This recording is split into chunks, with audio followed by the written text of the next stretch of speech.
Greetings and welcome to a journey into a world where faith walked beside fear, where stone fortresses rose from barren soil, and where a brotherhood of warriors carried both the hopes and anxieties of an age. Imagine a land where pilgrims crossed deserts filled with thieves, where kingdoms fought over relics, and where the very dust of the earth seemed to whisper scripture and steel.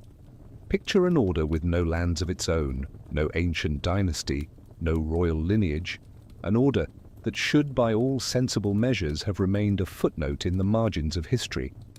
And yet, for 2 centuries they became one of the most formidable powers in medieval Europe and the Near East, guardians, bankers, soldiers, mystics, political instruments, and eventually targets.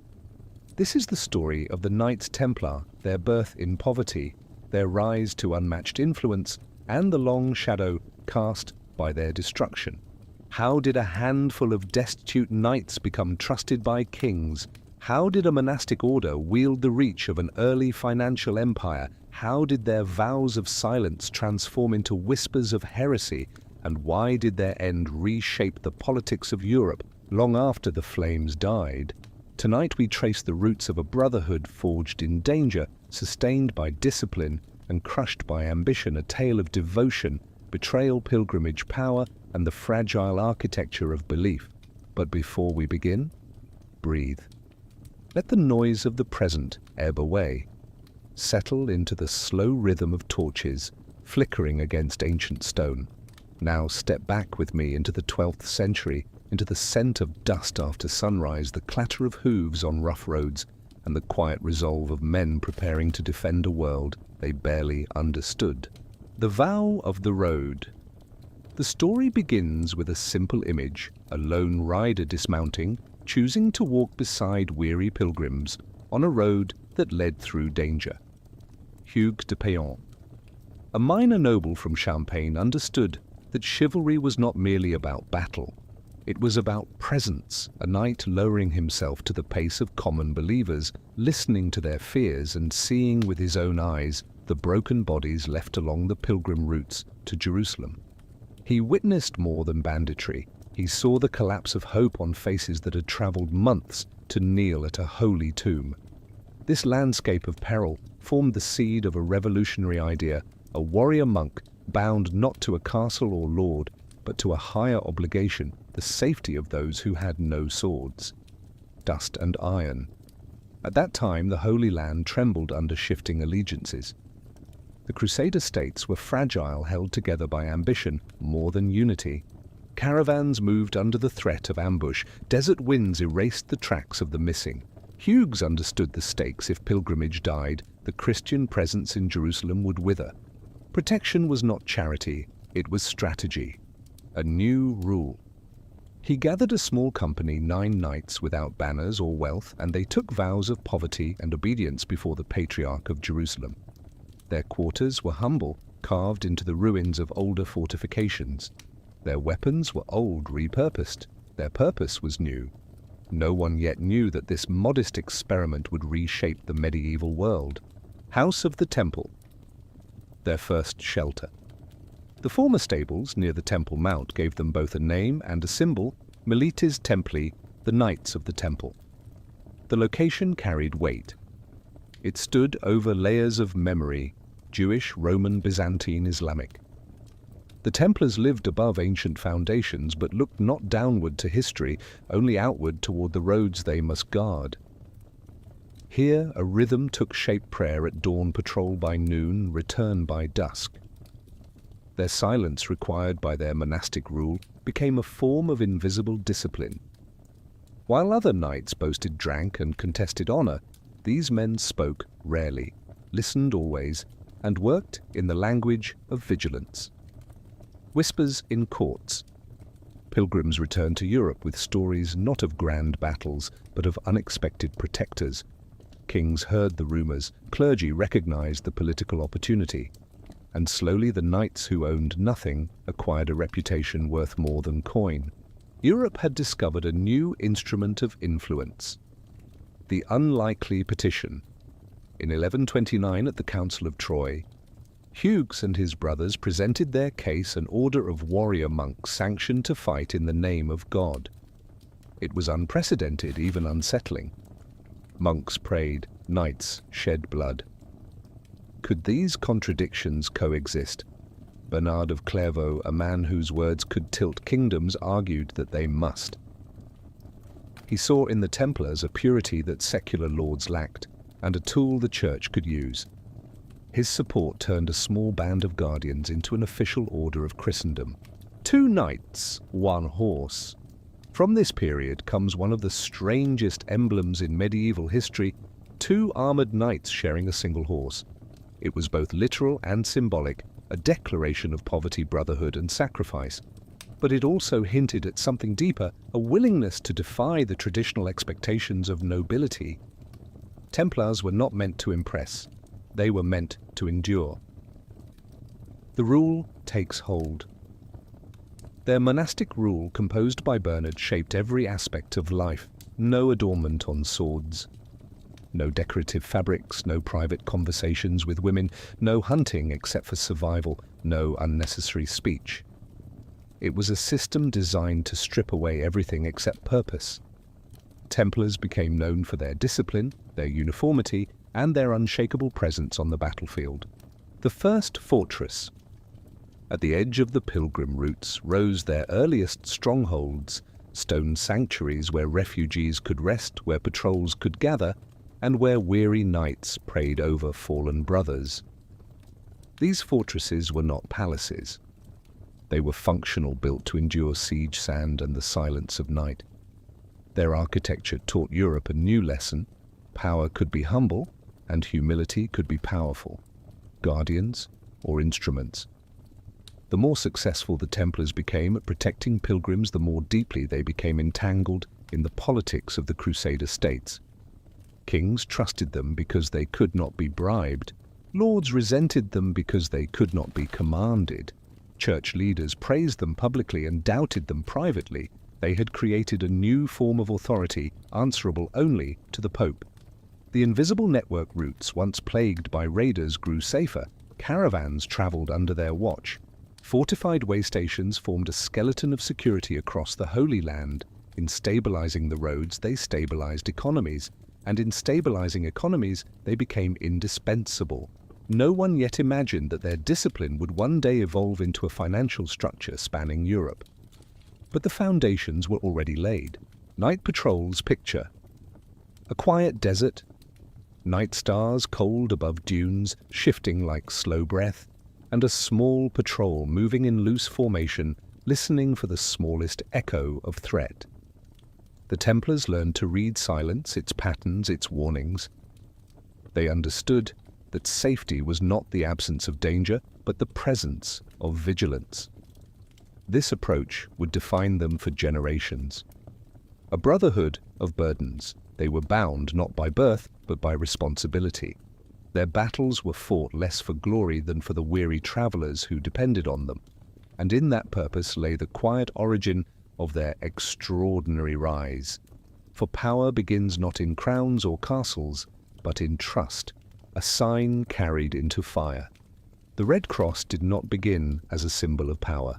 It was a mark of surrender, a declaration that the bearer belonged wholly to a purpose greater than himself. When the Knights Templar stitched the Crimson Cross onto their white mantles, they announced not triumph, but sacrifice. In the heat of the Levant, the cloth grew heavy with sand and sweat. On long marches, it faded beneath the sun. But in battle, it became a beacon, a point of calm, amid chaos for pilgrims, allies, and enemies alike. For the Templars did not shout commands, did not trumpet their arrival, did not boast. They simply rode forward with the quiet assurance of men who had already accepted death long before the sword reached them. A new kind of soldier Templars were forbidden from taking prisoners for ransom, forbidden from retreat except under strict rule, forbidden from breaking formation even when outnumbered. This created a strange paradox on the battlefield: an army that fought as if it no longer owned its own life. In an age where victory was often tangled with pride, the Templars fought with a discipline closer to inevitability. Their enemies recognized it, their allies depended on it, and Europe, hearing of their ferocity, began to imagine them as a spearhead of God's will. This reputation reshaped the politics of war, stone as strategy. As pilgrims increased, so did the Templars' responsibilities. They began to build not grand cathedrals or ornate castles, but fortresses carved into cliff faces, citadels rising from remote hills, and austere stations marking the routes between holy cities. Each was a lesson in function: thick walls, narrow stairwells, deep cisterns, hidden passages. They were designed not to impress, but to endure. These fortresses formed a chain of security across the region. The Holy Land, once fragmented into vulnerable routes, now possessed a patchwork of Templar strongholds that served as beacons of order. If the roads were the arteries of pilgrimage, the Templars had become their pulse. Architects of quiet control, the Crusader princes understood this influence, though few admitted it. The Templars' fortifications did more than guard travelers. They stabilized supply lines, defined informal borders, and shaped military planning. A king might boast command over a territory, but if the nearest Templar garrison refused cooperation, his authority became fragile. This was the subtle rise of their political leverage, not overt rule, but indispensable presence. The parchments of safety. As more pilgrims arrived, a practical issue emerged. Most travelers carried coin, and coin attracted thieves. The Templars, positioned across continents, offered a solution that was revolutionary. Pilgrims could deposit wealth in Europe and withdraw equivalent value in the Holy Land using encoded letters drawn from Templar archives. It was simple, elegant, and nearly impossible to forge. Thus, the first recognizable form of international banking took root not in royal chambers or merchant guilds, but in monastic fortresses, where ink and faith held equal weight. The ledger Knights Templars became custodians of assets for nobles, merchants, even kings. Their network allowed rapid transfers of funds across distances previously bound by time and danger. This innovation reshaped medieval economics. Wealth became less physical and more conceptual, and the Templars, still officially poor, gained access to information, influence, and resources that no kingdom could match. A new kind of power had emerged, built not from gold, but from trust. A dangerous advantage. Yet with every ledger they kept, every vault they guarded, every transaction they facilitated, the Templars stepped deeper into the realm of politics. They were becoming essential, and essential institutions attract scrutiny, envy, and fear. Unbeknownst to them, these early foundations would one day be the very stones used to drag them down. Diplomats of necessity. Though warriors by vow, the Templars often found themselves negotiating delicate truces between lords who refused to speak to one another. Their neutrality, forced by their answer only to the Pope, made them reliable mediators. A Templar commander might ride from fortress to fortress carrying proposals for peace. A patrol leader might escort envoys across contested lands. A marshal might host tense councils in a fortress hall, lit only by narrow slits of sunlight. In this work, their silence became a tool. They listened, weighed words, and spoke only when the moment demanded. Their influence spread not by decree, but by necessity. The limits of obedience. Yet even as they became intermediaries, they remained bound by rule. They could not swear fealty to a king, could not accept gifts beyond modest means, could not court alliances for personal gain. This paradox, absolute discipline paired with expanding authority, made their role both stabilizing and threatening. To some rulers, they were angels of order. To others, they were rivals in plain white cloaks. A landscape of tension. By the mid-12th century, the Holy Land had become a crucible of shifting power. Rival Crusader states quarreled, local dynasties maneuvered. Muslim leaders, once divided, began to unify with new purpose. The Templars stood in the middle of this entangled landscape, their patrols stretched thin, their fortresses increasingly isolated.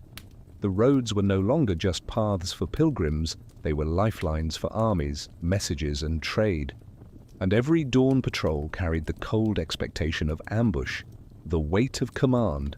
Inside their fortresses, decisions were made with a clarity that bordered on severity. A commander might choose which village to protect, knowing another would fall. A marshal might dispatch reinforcements, knowing some would not return. Their vow forbade hesitation, but it could not shield them from consequence. Templar leadership was not about glory, it was about bearing the weight of impossible choices in a world that refused to remain still. The rhythm of the road. Despite the political storms, the Templars maintained their routine: dawn prayer, mounted patrols, silent meals, night watches. Their strength lay not in radical actions, but in unbroken discipline, an unyielding rhythm that kings envied and enemies feared. It was here, in these small rituals repeated across decades, that their identity crystallized. And it was here that fate began quietly shaping the next great turn in their story, a shift from guardians of pilgrims to pillars of crusader defense, a shift that would bind them forever to the tragedies that lay ahead.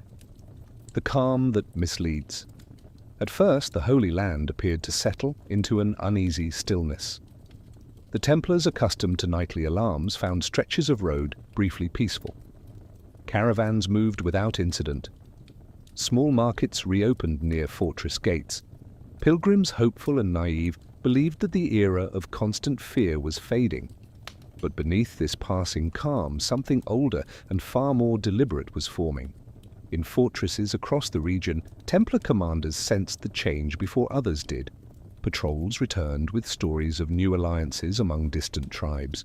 Messengers reported unusual discipline among troops once disorganized. Watchtowers observed movements at the edges of the horizon, not random, but patterned. The Templars understood the meaning of silence. This was not peace, it was preparation. The rise of a leader.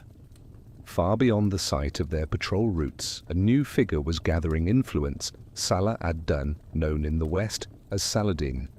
He brought unity to the fractured Muslim territories in a way that many Crusader kings had failed to achieve.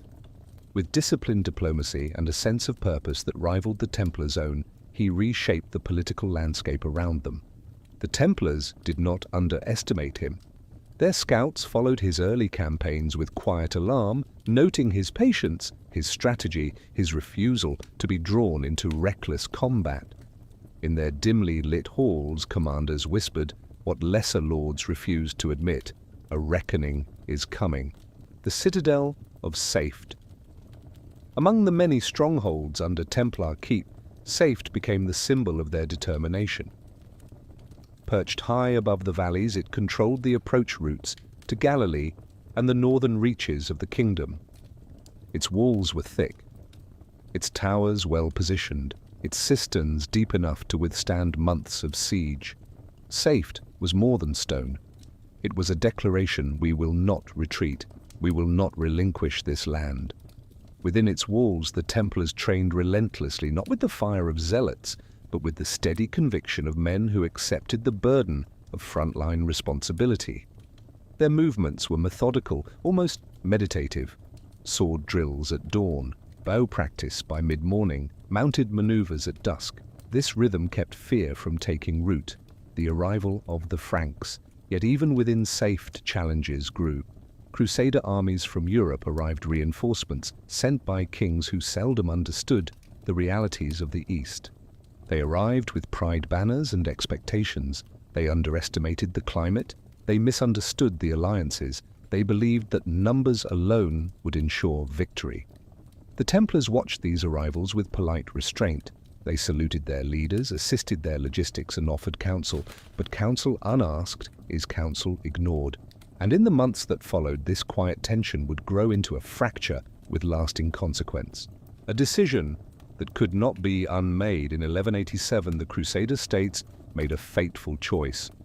Urged by pride, pressured by politics, and misguided by an inflated sense of strength, the Frankish lords marched their forces toward the horns of Hattin, seeking a decisive battle against Saladin. The Templars warned against it. Their Grand Master, Gerard de Riedfort, held conflicting instincts. He, too, felt the pressure to act, yet the discipline of the order urged caution. The Templars studied the terrain. They knew its thirst. They understood its heat. They recognized the traps it invited, but the momentum was unstoppable. Rulers wanted glory, knights wanted victory, pilgrims wanted assurance, and Saladin, patient strategic, allowed the Crusader host to advance exactly as he hoped they would. March into the furnace. Under a burning sun, the Christian army moved deeper into hostile territory. Their water dwindled, their formation weakened, their morale cracked. Templar units maintained formation longer than others. Shields, interlocked horses, rationed discipline intact, yet even they could feel the tightening grip of disaster.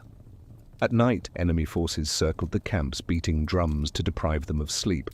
By morning, smoke filled the air as surrounding brush was set aflame. The Templars recognized the strategy immediately: exhaustion before battle, fear before confrontation, thirst before engagement. This was not warfare, it was dissolution. The battle unfolded. When battle finally broke, the Templars stood at the center of the Crusader line, the anchor meant to hold firm as others faltered. But no man can hold when surrounded by fire, outmaneuvered by cavalry, and drained of strength. The lines broke. Some fled, some surrendered. The Templars did neither. They formed a defensive ring protecting the true cross relic carried into battle. They fought with grim resolve, not expecting victory, but refusing dishonor. The relic was seized, the ring collapsed, and the surviving Templars were taken prisoner. The aftermath of principles. Saladin ordered most captured knights spared, but the Templars, known for their refusal to yield, were treated differently. Their vow bound them to battle. Their discipline made them dangerous, even unarmed. They were executed not out of cruelty, but out of cold calculation. A brotherhood that had stood for a century suddenly faced its darkest hour. The weight of loss. News of Hattin traveled swiftly. Fortresses surrendered in despair. Pilgrims fled, lords quarreled. For the Templars, the defeat was not just military, it was spiritual. They had believed discipline could weather any storm, but storms shaped by strategy rather than chaos could break even the most resolute.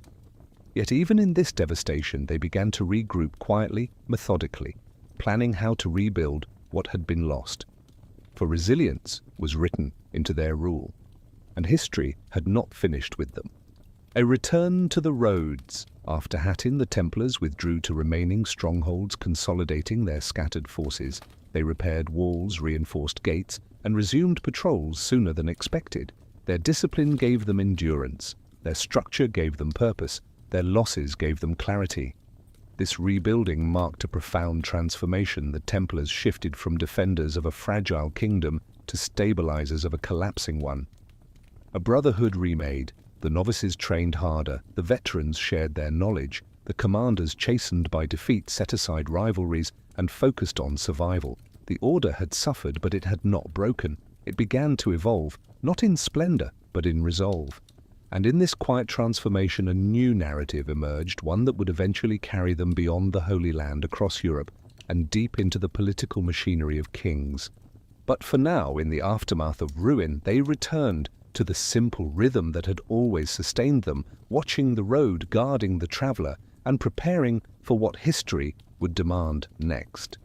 The aftermath. No one expected Jerusalem had fallen. The road to the holy city lay broken, scattered with armor-shattered shields and abandoned hopes. The Crusader states, once held together by ambition and fragile alliances, now resembled a fractured mosaic, each shard reflecting fear, blame, or regret. But amid the despair, the Templars did what they always had. They returned to the road. Their surviving fortresses in Antioch, Tripoli, and Tyre became centers of quiet defiance. Their halls echoed with a disciplined resolve familiar from a century of hardship. Templar commanders assessed the remaining strongholds, counting not just losses of men, but losses of purpose. Yet purpose was not something the Templars waited for. It was something they rebuilt. The arrival of a new crusade. News of Jerusalem's fall reached Europe like a cold wind. Kings who had quarreled for decades suddenly found unity in sorrow or in opportunity. The Second Crusade had failed. The Third would not. Richard the Lionheart, Philip Augustus, and the rulers of the German states sensed a stage on which to prove their devotion or their strength, or both. Envoys crossed seas, supply fleets assembled, and letters bearing seals of monarchs reached Templar commanderies across Europe. The Templars' wounded, diminished, yet disciplined, prepared to serve once more as the backbone of the crusading armies. This time, the stakes were even greater. They were fighting not to gain ground, but to prevent complete erasure. When Richard arrived, Richard III of England brought a kind of energy the East had not seen for decades. He arrived not with humility, but with thunder ships laden with weapons armor and expectations sharp enough to fracture alliances. The Templars met him with calm formality. They respected his prowess. They distrusted his temper. He admired their discipline. He ignored their counsel. Thus began one of the most complicated partnerships in crusading history, a king whose pride shaped his every action and an order whose humility masked a strategic clarity few rulers possessed. Templars in the vanguard. Richard valued what few armies could offer: unwavering cohesion. Templar knights formed the front line of his marches, absorbing the shock of sudden attacks, their horses trained to move as a single rhythm, their silence in battle unsettling even to allies. They shielded the army's weaker units. They secured the routes. They anchored the defense when Richard pressed an offensive too far. Their role was not glamorous. It was fundamental. The siege of Acre became the crucible of the Third Crusade, a test of patience, strength, and endurance. The Templars dug trenches, built siege engines, and stood guard night after night as disease thinned both armies. Inside the city, starvation gnawed. Outside, the scent of decay clung to the air like heavy cloth. When Acre fell, it was not triumph, but exhaustion that filled the camps. The Templars buried their dead with the same quiet dignity they used for fallen pilgrims, then returned to council tables where kings debated strategy like merchants, haggling over a price. In these councils, the Templars often served as the steady voice between ambition and reason, though few listened long enough to grasp the depth of their warning. The march along the coast. The Crusader army moved south, hugging the Mediterranean coast. Richard wanted Jaffa. The Templars wanted caution. The land was harsh, the temperatures punishing. Teal waves lapped the shore, while just a mile inland heat shimmered like a living threat. The Templars managed logistics with deliberate precision, establishing water points, fortifying makeshift camps, scouting ahead for ambushes. Their leadership in these marches was not merely tactical, it was moral. They held together the fraying resolve of mercenaries, nobles, and exhausted pilgrims alike. Clash at Arsuf Saladin tested the Crusader formation with relentless mounted attacks. Dust clouded the midday sun. The roar of hooves echoed across the plain. The Templars held the right flank, the position most vulnerable to collapse. Their discipline was absolute. They advanced only when ordered. They conserved their strength until the last possible moment. When Richard finally gave the command, the Templars charged with controlled fury, breaking through enemy lines and turning the tide of battle. It was one of their finest hours. But it brought no comfort, for they knew what Richard would soon discover. Victories won with blood are often victories lost in consequence. Jerusalem in sight. By late 1191, the Crusader army approached Jerusalem. For the first time since Hattin hope flickered across the land. But the Templars hesitated. Their commanders gathered beneath the cold dawn light, studying the distant hills. The enemy patrols the sky, heavy with winter rain. They concluded the unthinkable: marching on Jerusalem would destroy the Crusader army. The supply lines were too long, the defenses too formidable, the weather too harsh. Richard disagreed. His pride demanded a triumph worthy of legend, but the Templars, loyal to discipline, not to ambition, convinced him to delay. Their warning proved correct. Within weeks, storms battered the region. Food shortages began to spread. Enemy forces tightened control of the surrounding terrain. Jerusalem remained beyond reach, a truce made from realism. By 1192, Richard accepted what the Templars had understood. For months, Jerusalem could not be taken. A truce was negotiated with Saladin, one that allowed Christian pilgrims access to the holy places, even though the city would remain under Muslim control. The Templars enforced the terms with measured neutrality, for victory is not always the claiming of a city. Sometimes it is the preservation of those who walk toward it. The crusade ends. When Richard sailed back to Europe, the Templars once again found themselves in a landscape suspended between war and peace. They rebuilt their damaged fortresses. They strengthened supply lines.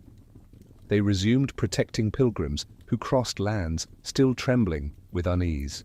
But something fundamental had shifted. Europe's crusading zeal had weakened. The Holy Land no longer inspired unity, but disagreement. And the Templars, once the spearhead of Christendom, were gradually becoming guardians of a shrinking frontier. The quiet growth of influence across Europe, their commanderies grew. Their financial network expanded. Their reputation for reliability attracted nobles seeking safety for treasure documents and estates.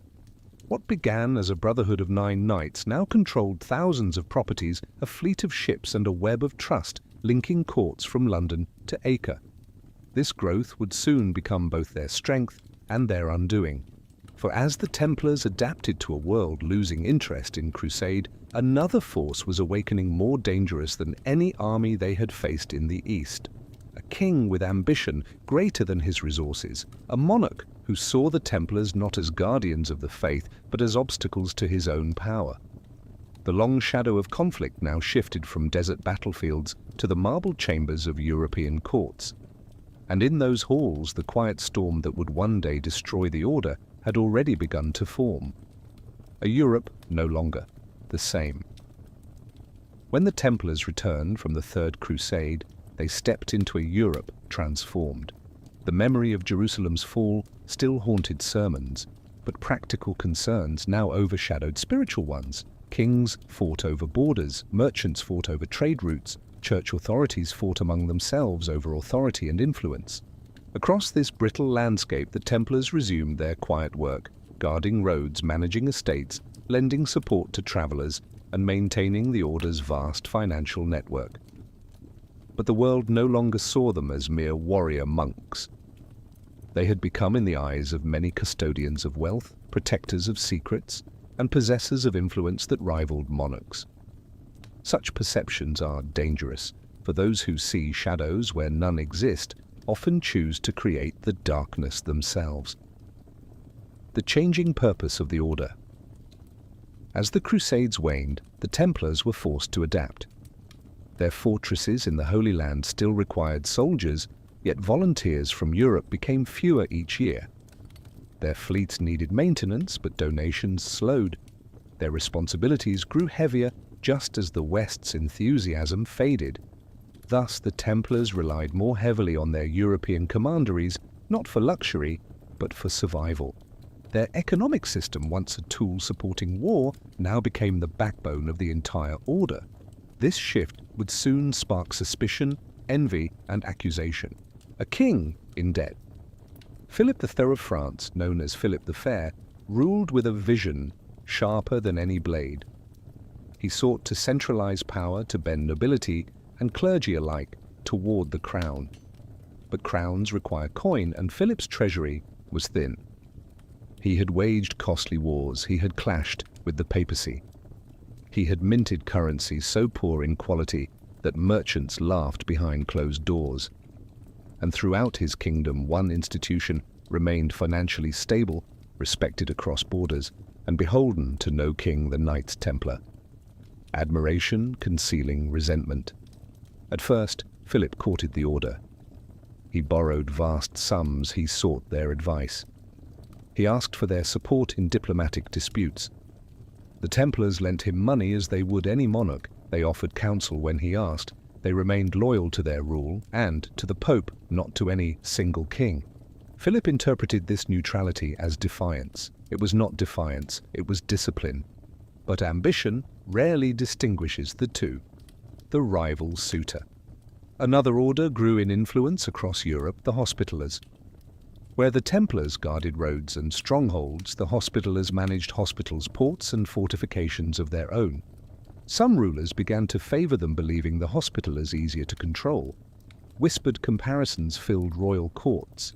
Kings measured the Templars' loyalty against their own desires and found the order too independent, too wealthy, too complex. And thus seeds of rivalry took root not just between orders but between rulers and monks who refused to bend. A frontier in peril. While politics brewed in Europe, the Templars continued to fight for survival in the East. The Armenian kingdom of Cilicia, one of the last Christian enclaves near the Holy Land, came under renewed assault from surrounding powers. The Templars sent reinforcements, grain, and engineers. They fortified walls, trained local forces, and brokered uneasy truces. Their role in Cilicia signaled that even as European interest in crusading waned, the Templars still saw themselves as guardians of a fading frontier. The price of loyalty. The Templars sustained their operations through sheer effort. They defended castles few Europeans could find on a map. They maintained supply routes that passed through deserts and mountain passes. They sustained a vision of Christian presence in the East, long after others had turned their gaze elsewhere. But this unwavering commitment came at a price: fewer allies, fewer resources, and increasing isolation. For a brotherhood once supported by the zeal of nations, the slow erosion of enthusiasm proved more dangerous than any siege. A pope between powers. Pope Boniface VIII attempted to check Philip II's ambitions. He issued decrees asserting papal authority. He demanded obedience from kings. He sought support from the orders, including the Templars. Philip responded with blunt defiance. His envoys harassed clergy. His agents spread rumors. His soldiers captured the Pope himself, who died shortly thereafter. With the papacy weakened and eventually moved to Avignon under French influence, Philip sensed an opportunity. An order that answered only to the Pope now found itself vulnerable to a crown that controlled the seat of spiritual authority. A shift in perception. In taverns, whispers grew bolder. In courts, accusations grew sharper. In pamphlets, rumors spread like fire. The Templars practiced strange rites. The Templars amassed forbidden knowledge. The Templars guarded secrets too dangerous for kings. None of this was based in truth, but truth rarely shapes politics. Fear does. Envy does. Greed does. Philip needed an enemy he could defeat, one wealthy enough to fill his treasury, one unprotected enough to blame. And the Templars' disciplined, wealthy, independent answered every requirement. A brotherhood unaware. In their commanderies, the Templars carried on with daily rituals. They wrote letters. They tended horses. They balanced ledgers. They prepared for journeys that would never happen. They knew Europe was changing. They sensed unease in royal courts. But the discipline of their order made them slow to believe that kings would betray men who had served Christendom for 2 centuries. Their trust was not naive. It was historical. For generations, kings had needed them. They did not foresee that a king would one day fear them. The night that would come. Philip's council prepared a plan in secret. A plan built not on justice but on necessity. Not on faith but on strategy. Accusations would be crafted. Confessions would be extracted. The order would be seized all at once. But that night had not yet come. For now the Templars prayed in quiet halls, unaware that the greatest threat they had ever faced was not a siege engine or the sword of an enemy commander. It was a quill in the hand of a king whose debts had grown too heavy, a king whose ambitions had grown too wide, a king who would soon bring the full weight of his power upon them, and in doing so he would ignite one of the most infamous trials in medieval history, a trial that would transform myth, distort truth, and reshape politics long after the last Templar fortress had fallen. A kingdom's quiet. Turning dawn rose quietly over France on the morning of Friday, October 13th, with 1307, a date that would stain the memory of Europe. Templar commanderies stirred as they always did. Bells sounding in cold courtyards, brothers, moving through familiar rituals, candles flickering across parchment and stone. No one sensed the storm coming. No scouts rode in with warnings. No letters arrived from allies. No whispers hinted at betrayal, but across the kingdom thousands of royal agents were already moving. Lists had been written, orders sealed, accusations prepared. Philip the Thor had spent months orchestrating this moment with the precision of a general and the cunning of a usurer preparing to erase his debts. At sunrise, the doors of Templar houses were struck with the butts of spears. Heavy boots thundered across cloisters, archers surrounded gardens, stables filled with soldiers shouting commands. Within minutes, the order that had survived 2 centuries of battle in the east found itself surrounded not by enemies of faith, but by the kingdom it had served. The arrests begin Templars were seized without resistance. They were monks bound by rule, unarmed in their houses. Grand Master Jacques de Molay was taken first, stunned, unprepared, yet dignified. Captains, sergeants, novices, chaplains, all dragged into cold courtyards, hands, bound heads bowed beneath the weight of disbelief. Their questions were simple. What crime is this? What accusation? What treachery have we committed? No answer came. Only shackles. For Philip did not need truth. He needed justification, and he would soon manufacture it. Rooms without windows Templars were transported to stone fortifications where the walls trapped both sound and hope. The air smelled of damp mortar and burning pitch. Torches cast long shadows against iron rings fastened to the walls. It was here that the next phase began: interrogation. Not questioning, not inquiry, but extraction. Royal inquisitors, not papal ones, led the proceedings, a violation ignored by Philip's council. Their methods were grim, their purpose predetermined. Templars trained to endure hardship found themselves facing a form of suffering. They had not imagined accusations so wild, so grotesque, that the mind recoiled even as the body screamed. Confessions pulled from pain. The charges were crafted to be sensational, renouncing Christ during initiation, spitting on the cross, worshipping strange idols, engaging in forbidden acts. None of this had foundation. It was a tapestry woven from fear and political convenience. But under torture, stretched on racks, bound in crushing devices, deprived of sleep, even the most steadfast men broke. Some confessed to end agony. Some repeated phrases forced upon them. Some signed parchments blindfolded. The Templars did not fear death.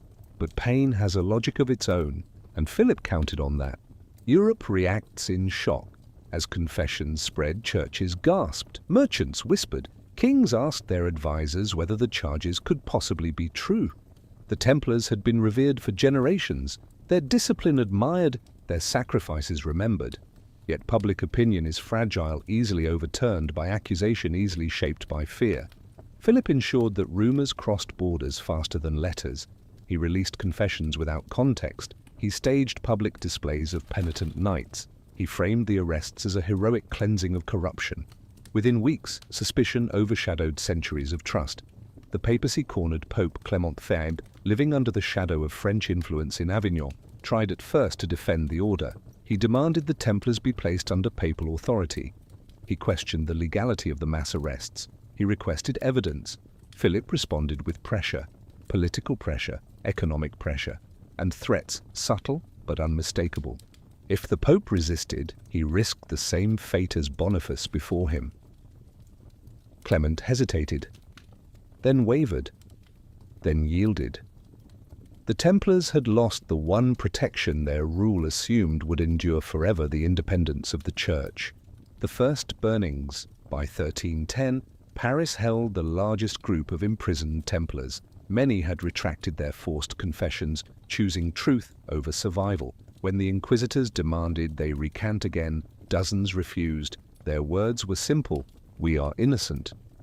We never betrayed Christ. We never committed the acts spoken against us.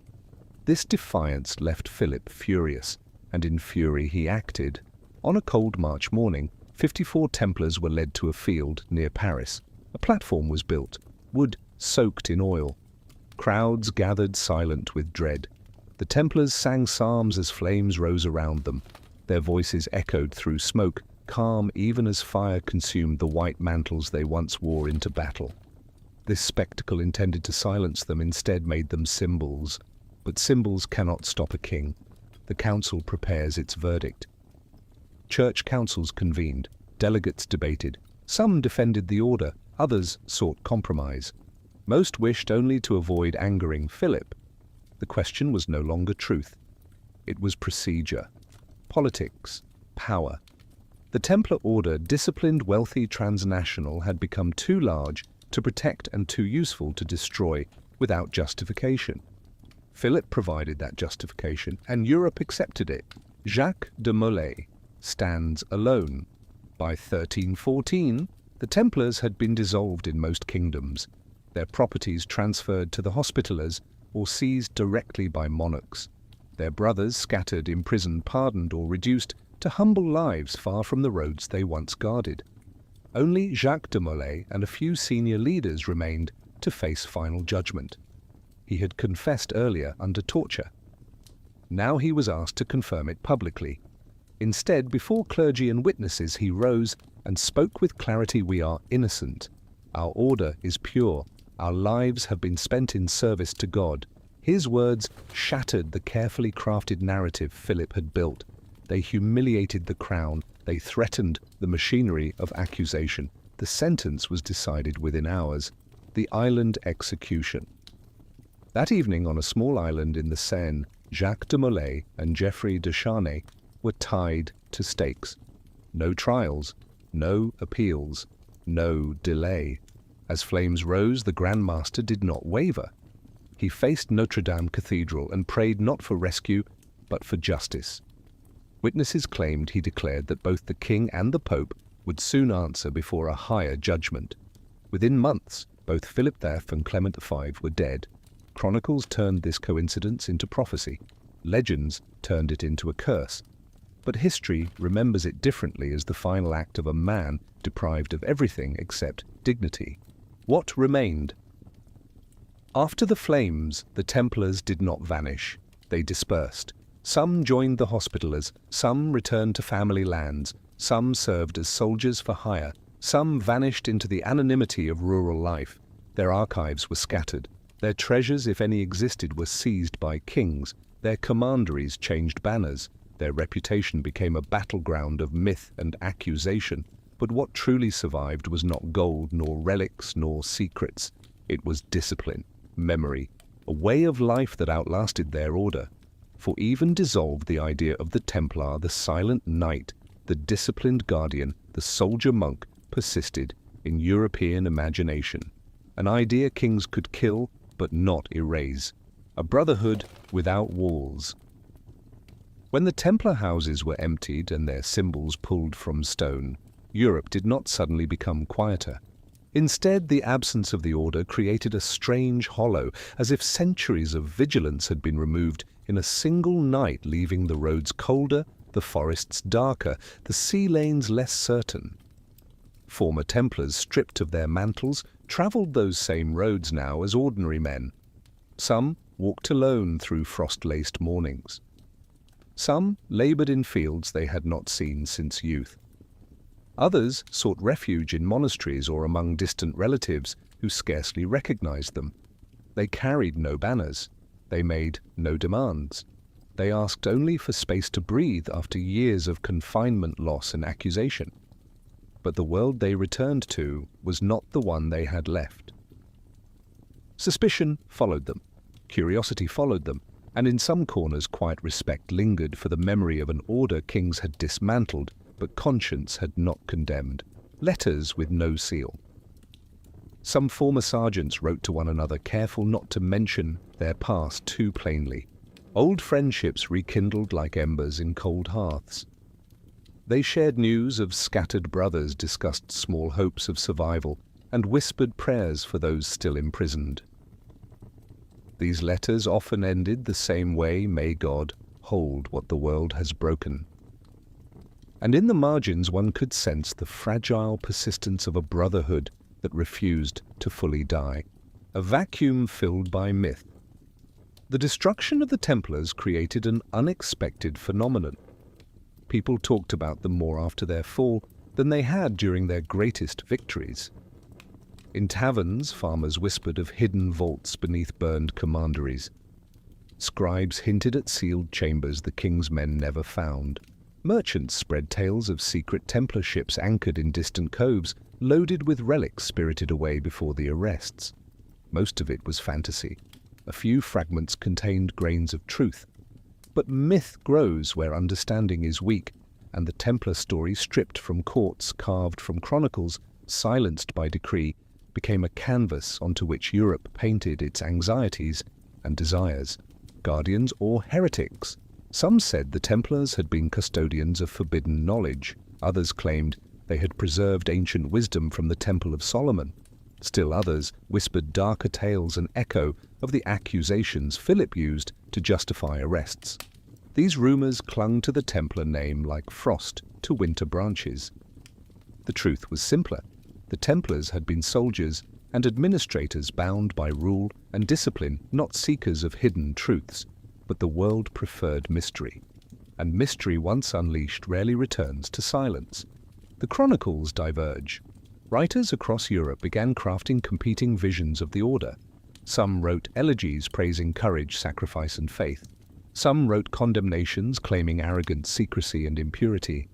Others wrote neither praise nor criticism but sorrow, noting the injustice of a brotherhood destroyed for convenience. No two chronicles agreed. History fractured, just as the order had. Inheritance. Without joy, the Hospitallers. Once the Templars' closest allies and occasional rivals found themselves inheriting much of the order's property. But they inherited nothing of their peace. With every transfer of land, the Hospitallers were compelled to explain the distinction between themselves and the condemned brotherhood. They reinforced their rules. They conducted public rituals of discipline. They took great care to demonstrate obedience to kings and popes. Yet the weight of their new wealth pressed heavily. Hospitaller commanders found themselves envied, watched, and feared, much as the Templars had been. They gained resources, but lost freedom. They expanded territory, but narrowed trust. The fall of one order cast a long shadow over another. The East, without its shield. In the Levant, the Templar fortresses that once anchored Christian defense now stood abandoned or occupied by new rulers or left to crumble under the sun. Without the Templars' network of roads, watchtowers and patrols, the region's remaining Christian enclaves grew vulnerable. The Hospitallers fought valiantly, but the coordinated structure the Templars once maintained, a lattice of vigilance across half a continent, could not be easily recreated. The frontier of Christendom shrank not through battle alone, but through absence. Philip III's hollow triumph. Philip the Fair had succeeded where no sultan or emperor had he destroyed the Knights Templar. He seized their wealth, discredited their leaders, and forced the church itself to yield to his will.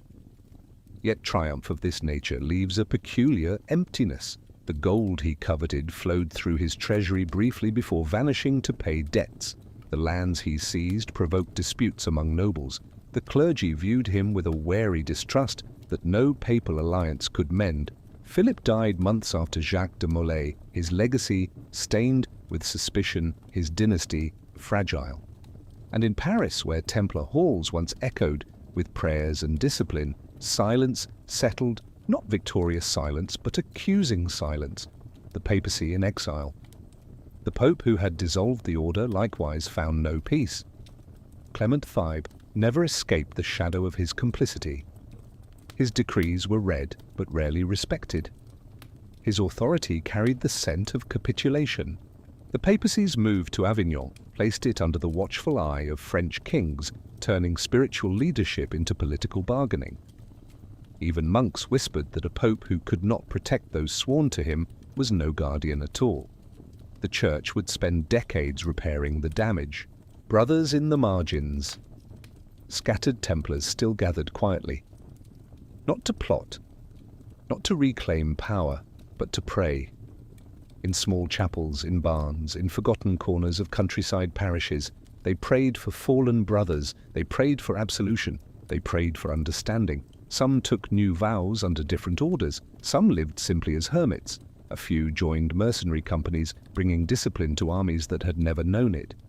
Everywhere they went, Their presence shaped the memory of the Order not through legend but through lives lived with dignity despite destruction. Books carried across borders. Templar manuscripts that escaped seizure traveled quietly across Europe. Some ended in Cistercian libraries, others in merchant chests. A few reached scholars who would later record their contents in the margins of unrelated texts. These manuscripts were not magical. They contained accounts of expenditures, patrol routes, vows, administrative instructions, the unromantic skeleton of a disciplined organization. Yet they became the seeds from which future generations would reconstruct truth amid a forest of myth, a name that refused to die. In the decades that followed, the world changed. New kingdoms rose, new orders formed, new conflicts shaped Europe's map. But the name Templar persisted not as a memory of an institution, but as an idea: the warrior who fights without fear, the monk who serves without reward, the guardian who stands when others abandon. An ideal easily mythologized, an ideal rarely understood, an ideal kings might erase on parchment, but never from imagination. History softened stories. Harden. As generations passed, the brutal reality of the Templars' fall faded, but the mystery grew. Children heard tales of silent knights who carried lost wisdom. Pilgrims repeated stories of fortresses beneath the sea. Court poets wrote ballads of loyalty betrayed. Chroniclers debated errors and virtues with equal fervor. The Templars became both saints and sinners depending on the storyteller. And in this blending of truth and myth, the Order took on a second life, one that could not be arrested, tortured, or burned. A brotherhood beyond time. Some said the Templars survived in secret lodges.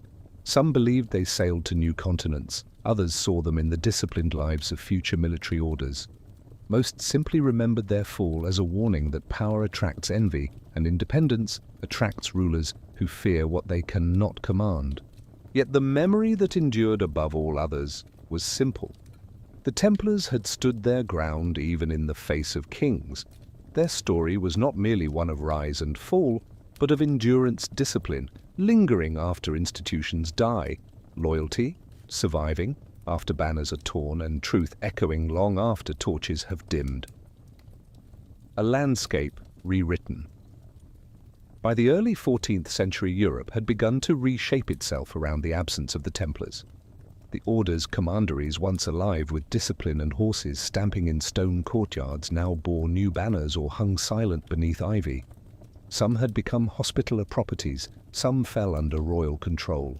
Many simply decayed, their walls eroding under rain, their wells filling with leaves, their halls echoing only the memory of prayers once spoken at dawn. Travelers noticed the change most. Roads that had been watched by armored patrols now lay unprotected. Bandits reclaimed old haunts. Pilgrims traveled in guarded clusters, each group fearing the shadow of dusk. The Templars had never claimed to be indispensable, yet their absence revealed how deeply Europe had come to depend on the invisible order they provided. Merchants without a shield trade too felt the loss. The Templars had operated as lenders, escrow keepers, deposit holders, and secure intermediaries. Their networks of trust had allowed merchants to travel with parchment instead of coin. Now, merchants returned to carrying heavy purses across perilous lands. Several were robbed, a few were killed. Commerce slowed. Kings blamed the instability on circumstance. Merchants blamed the king, who had destroyed the one institution capable of preventing it. But blaming changed little. Europe was drifting, adjusting in ways both subtle and profound, searching for new structures to replace what had been taken. A burden inherited. The Hospitallers did not celebrate their inheritance of Templar wealth. They understood the political danger of receiving lands tainted by scandal, whether false or true perception mattered. Thus they stepped carefully. They maintained strict discipline. They avoided displays of opulence. And in their letters to kings and popes, they emphasized service rather than power. But privately, Hospitaller commanders admitted that taking over Templar responsibilities made them uneasy. Some said the Templars' fate might one day become their own. Others saw the lesson clearly. An order too wealthy would always be one royal signature away from ruin. A new center of gravity. The Hospitallers eventually shifted their strategy, focusing on the Mediterranean rather than on the roads of Europe or the fragile remnants of the Holy Land. Roads became their stronghold, their fleets grew. Their naval discipline resembled the Templars' old road patrols, structured, relentless, incorruptible. But as their strength at sea grew, so did the shadow of a question few dared voice. If kings could destroy the Templars, could they not someday destroy us as well? The Hospitallers built walls not only of stone but of caution. Philip's narrative solidifies. Philip V died not long after the execution of Jacques de Molay. Yet his ministers continued his work, shaping chronicles, influencing scribes, and ensuring that the official record portrayed the Templars as dangerous, misguided, or corrupted. They insisted the arrests were justified. They emphasized confessions, ignoring the torture behind them. They promoted the story that the king had saved Christianity from a hidden threat. Most scholars in royal employ complied. A few hesitated. None dared contradict too loudly. History, like politics, bends to those who control the script, but truth, even buried, has a way of seeping through stone. Councils in doubt. The church, still shaken by its own failure to protect the order, held private discussions, questioning whether the trials had been conducted justly. Several bishops confessed regret. Others argued that fear had clouded their judgment. A few hinted that the church had allowed itself to become an instrument of secular power. Yet none dared reverse the dissolution. Doing so would require admitting complicity and confronting monarchs who had tasted the power of shaping religious institutions to their will. So the Templars remained condemned on parchment even as memory began clearing their name. A mystery born of departure. In the port towns of La Rochelle and Marseille, stories emerged of Templar ships that had quietly sailed away before the king's men arrived. Some claimed the ships vanished into the Atlantic. Others said they reached Scotland, Portugal, or Cyprus. A few whispered that they carried gold relics or documents the crown desperately wanted. Historians often dismiss these stories as invention, but the timing of the departures recorded in sporadic harbour logs stirred speculation. What matters is not what was on the ships. What matters is that they became symbols, vessels, carrying possibility, carrying escape, carrying the idea that the order's knowledge and discipline might have survived beyond the reach of any king. Scotland's quiet harbour.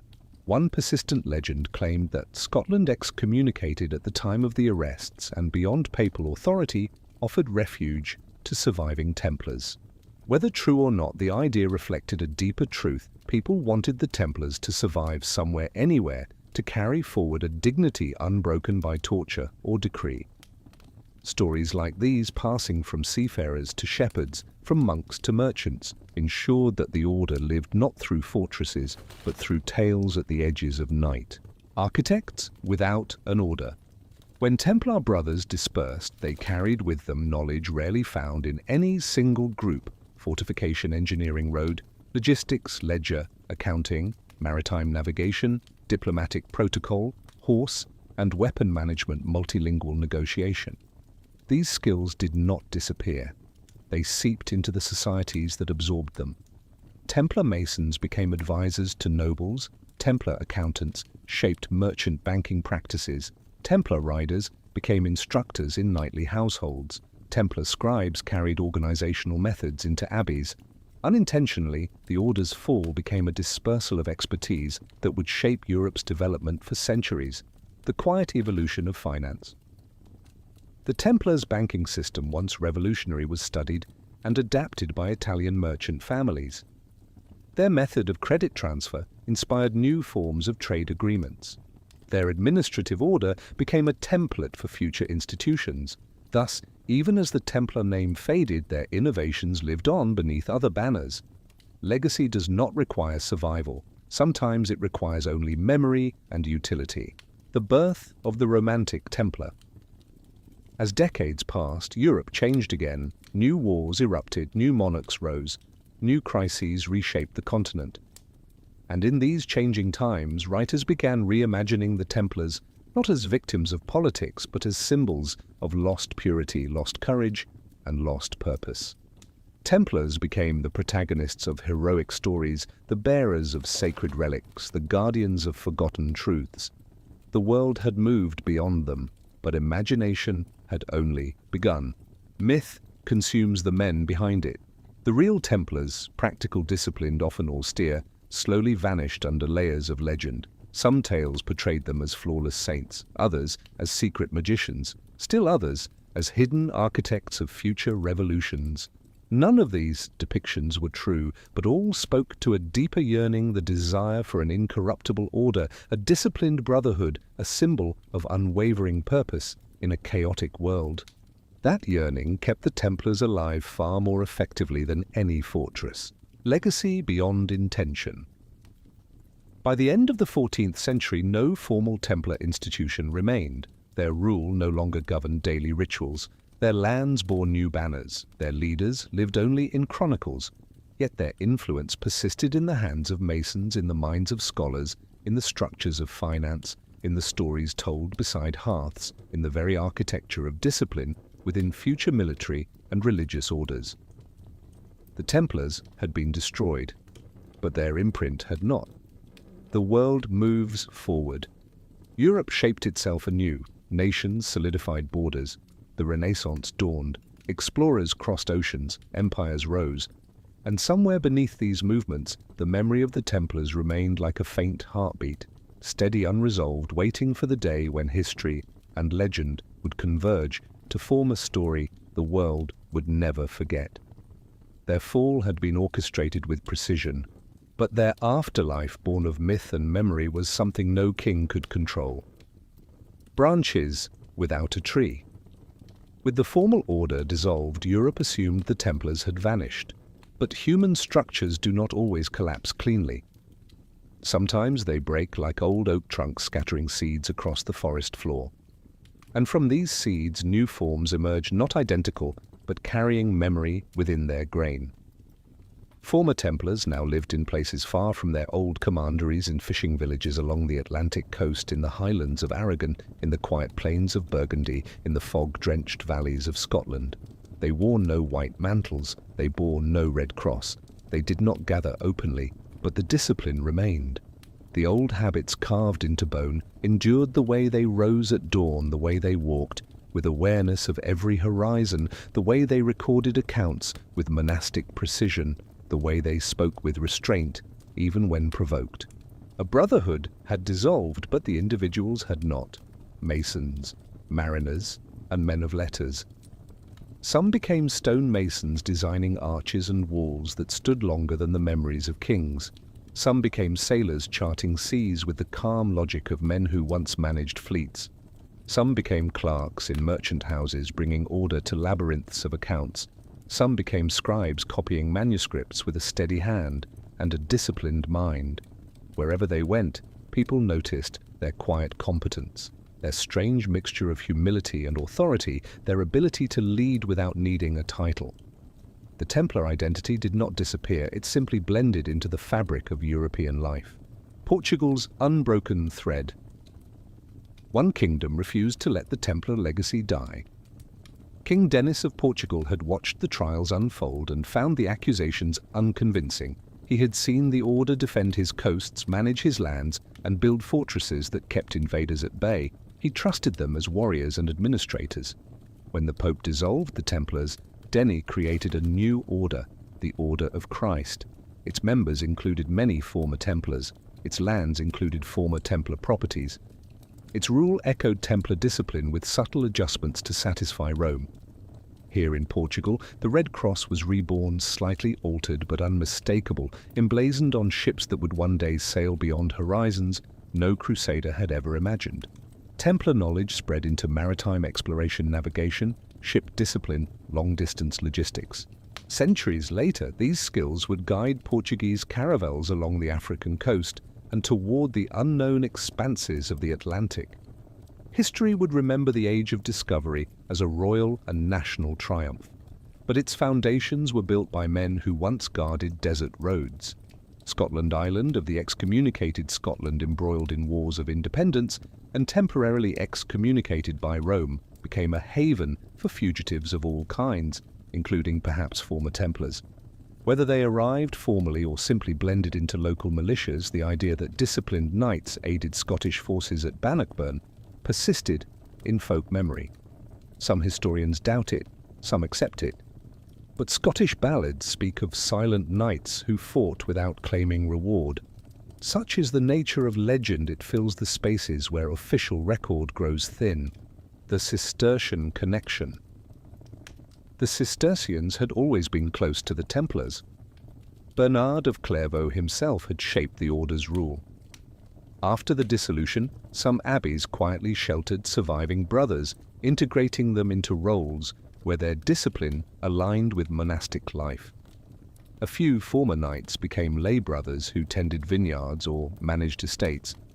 Others copied manuscripts, carefully preserving texts about the East, the doctrine of the rule, and the chronicles of lost fortresses. These were not secret societies, they were havens for men who had lived through injustice and needed a cloister in which to fade gently into anonymity. Within these abbeys, Templar knowledge mixed with monastic scholarship, producing silent influences on theology, architecture, agriculture, and even early legal administration. Their presence could not be erased because it had become woven into the monastic fabric of Europe. Philip's legacy of suspicion. Although Philip IV succeeded in destroying the order, he left behind a poisonous inheritance, the idea that any institution independent of royal authority posed a threat. Future kings across Europe began to watch their own military orders with sharper eyes. Some curtailed their privileges, some limited their finances, some ensured they could never rival the Templars' reach. The Templar trial had become a precedent, a warning, a template for neutralizing any organization that enjoyed both public respect and political independence. Ironically, the very qualities that once made the Templars valuable now made their spiritual successors vulnerable. The papacy's lingering wound. The Church, too, suffered lasting consequences. By complying with Philip's demands, it had weakened the moral authority it sought to embody. Later, popes privately acknowledged the injustice. A few even admitted that the confessions extracted under torture should never have been accepted. But papal regret did not restore the order, nor did it mend the trust between monks and monarchs. Instead, the Church found itself increasingly entangled in secular politics, a trend that would eventually fracture Christendom in ways no one yet foresaw. A symbol without an order. The Templar cross continued to appear long after the order was dissolved, not on mantles, but on stone carvings in remote chapels, merchant seals, ships' hulls, military banners, and even burial stones of men whose names bore no trace of official knighthood. Sometimes the symbol was used to honor old memories, sometimes to invoke protection, sometimes simply because a craftsman remembered its form without remembering its meaning. Symbols outlive institutions, and the Templar cross, once a mark of sacrifice, became a quiet emblem of endurance. Pilgrims still walk the old roads. The routes the Templars once guarded did not vanish. Pilgrims continued to travel, following ancient paths to Santiago, to Rome, to Jerusalem when possible. Along these roads, the stones of old Templar commanderies peered through weeds. Travelers slept beneath half-collapsed roofs. Villagers told stories of knights who rode at night long after their order had perished. The physical Templar network crumbled. The spiritual network remained. Forgotten men with unforgotten ways. By the 15th century, the last living former Templars had passed from the world. But the habits they instilled persisted in the institutions that absorbed them. Architects built stronger walls. Merchants calculated risk with unprecedented precision. Sailors navigated with discipline suited to long voyages. Monks organized archives with military clarity. Their influence, though diluted, touched the very marrow of European development. They lived on not as a secret order, but as part of the architecture of society itself. A legacy, reborn in curiosity. Scholars during the Renaissance rediscovered chronicles, letters, and fragments of their rule. They began asking questions. Who were the Templars? Truly, why were they destroyed? What truths lay hidden behind political maneuvering? The answers, layered, complex, often sorrowful, slowly reconstructed the order's true nature. This reconstruction built the foundation for the modern understanding of the Templars, not mythic sorcerers, not heretics, not saints, but disciplined men caught between ideals and the politics that feared them. History shifts. Legend grows. Europe entered a new age, one of exploration, art, and intellectual awakening. Yet amid the frescoes and voyages and philosophical debates, the Templar story remained like a low hum behind history. It persisted because it addressed something timeless: the rise of integrity, the betrayal of justice, the contrast between spiritual devotion and worldly ambition. As long as those themes remained relevant, the Templars lived, a name spoken. Once more, by the late Renaissance, historians revisited the trial documents. They questioned the confessions, they challenged Philip's motives, they compared testimonies, they restored piece by piece the dignity that had been stripped from the order. And in doing so, they reminded Europe that institutions may fall by the decree of kings, but truth rises by the work of time. The Templars had been silenced, but their story continued to speak. Their memory, once buried under ash, grew into foundation stones for a legend that would outlast every throne that condemned them. History learns to listen. By the early modern era, Europe had transformed beyond recognition. Armored knights no longer rode into battle. Gunpowder had replaced the sword. Empires stretched across oceans once feared. Scholars sifted ancient manuscripts with new eyes, questioning everything that had been accepted. And amid this transformation, the Templars reappeared not in flesh but in ink. Humanist scholars in Italy, France, and Germany pored over trial records and papal bulls. They examined contradictions. They compared testimonies extracted under duress. They uncovered letters ignored by earlier chroniclers. Slowly, a revelation emerged: the order had not fallen because of corruption. It had fallen because of politics. This realization did not restore the Templars, but it restored their honor.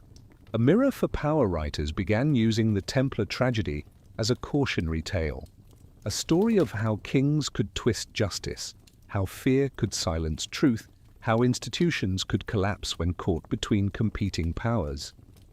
In universities and courts alike, the Templars became a warning, a reminder that integrity often falls victim to ambition.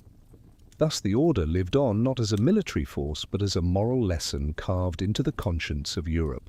Across the Atlantic, as European explorers crossed oceans, the memory of the Templars accompanied them. Portuguese ships bearing the cross of the Order of Christ, the Templar successor, sailed into the Atlantic winds.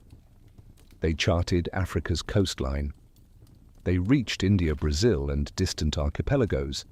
Their sails spread not only commerce, but the discipline and maritime logic first cultivated under the old rule. The Templar spirit, patient, calculating, quietly, resolute, had become a component of global exploration. Centuries later, historians would trace lines of influence from the Brotherhood's vanished archives to navigation techniques used in the voyages that connected continents.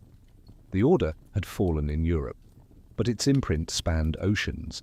In architecture and law, across Spain, France, and Italy, buildings with Templar origins continued to shape landscapes: circular chapels, octagonal towers, fortresses designed to outlast empire after empire. Their structural principles influenced Renaissance architects, trained to admire clean geometry and functional strength. In law, elements of their administrative framework persisted: property trusts, contracts, guaranteeing safe passage codes of conduct, bridging monastic and military life. The Templars were gone, yet their practical ideas became bricks in the foundations of modern society. Scholars and chroniclers. By the 17th and 18th centuries, Europe had entered an age obsessed with cataloguing, organizing, and interpreting its past. The Templars captivated these scholars not because of mythic power, but because their fall unraveled into one of the most complex intersections of politics, religion, economics, and human nature ever recorded. Documents were copied and translated, Libraries catalogued letters once hidden. Court records were studied with an intensity once reserved only for sacred texts. The truth became clearer. The Templars had been condemned not by their actions but by their usefulness to a king in need of wealth and legitimacy. This clarity did not erase centuries of myth, but it illuminated the men behind the stories. The ordinary heroes. What emerged was a portrait not of sorcerers, conspirators, or demigods, but of stewards, engineers, administrators, riders, who kept roads safe, monks who followed strict liturgy, knights who defended pilgrims, men who endured hardship without complaint. It was a quieter heroism, one rooted in duty rather than spectacle. In this truth, the Templars found a new kind of immortality. Romanticism takes hold. By the 19th century, Europe's fascination with the Middle Ages surged back into fashion. Poets, novelists, painters, and political dreamers all sought symbols of lost purity and hidden wisdom.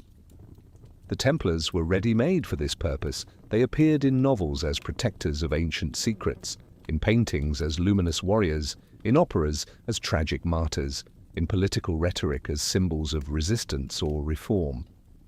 These depictions had little connection to historical reality, but they resonated deeply with a society yearning for stability amid industrial transformation. Myth overshadowed history, yet history benefited for attention, brings inquiry. The legend expands. From this romantic revival emerged the seeds of modern conspiracy theories, claims of secret societies, hidden treasures, suppressed knowledge, and mysterious rites. Most of these ideas bore no relation to the actual order, but they reflected a deeper human truth. People seek meaning where history leaves gaps, and the Templars had many gaps. The mythic order grew even as the real one receded. It became a mirror reflecting hopes, fears, ideals, and anxieties of every generation that imagined them. History reclaims the story. In the 20th century, historians embarked on a more rigorous study of Templar archives. Archaeology, comparative analysis, and newly uncovered documents revealed a picture more grounded and more moving than legend could offer. The Templars were not mystical, they were not sinister, they were not flawless, they were disciplined, they were innovative, they were products of their time, and they were victims of political forces far greater than themselves. This restoration of truth did not eliminate myth, but it offered a counterweight. The Templars became both what they had been and what people imagined them to be. A dual legacy, historical and symbolic, intertwined, echoes across institutions. Elements of Templar organization influenced modern military codes. Their financial innovations influenced banking practices. Their architectural style informed restoration projects. Their fall informed legal protections against forced confessions and unjust trials. Even nations, consciously or not borrowed from the Templar model, merit discipline, loyalty to principle over personality. A medieval order had shaped modernity in ways few institutions ever could. A brotherhood beyond time. More than 700 years after the order's destruction, the Templars remain alive not as soldiers, but as memory. The echo of boots in cloisters at dawn, the glow of torches along a fortress wall, the silence of nights riding through desert wind, the calm determination of men who chose purpose over comfort. They have become a story humanity tells itself when it longs for devotion, free from corruption, duty free from ambition, and courage free from glory. Their rise warns of the power of discipline. Their fall warns of the danger of envy. Their afterlife reminds us that truth, though delayed, finds its way through centuries of smoke. The fire that did not consume them, kings destroyed their walls. Inquisitors broke their bones, chroniclers distorted their story. Yet the Templars endure in a way no king could have predicted. Not as an order, not as a secret society, not as a conspiracy, but as a symbol of integrity against power of faith, against fear, of endurance against erasure. The world remembers them because the world needs to remember them. In the end, the Templars were neither saints nor sorcerers. They were men who tried to live by a rule and were undone by those who lived without one. Their story, carried through centuries like a candle, shielded by many hands, still flickers in the dark. And as we close this saga, imagine that small flame, resilient, steady, undiminished by the wind, glowing in the heart of history, a light that survived the fire.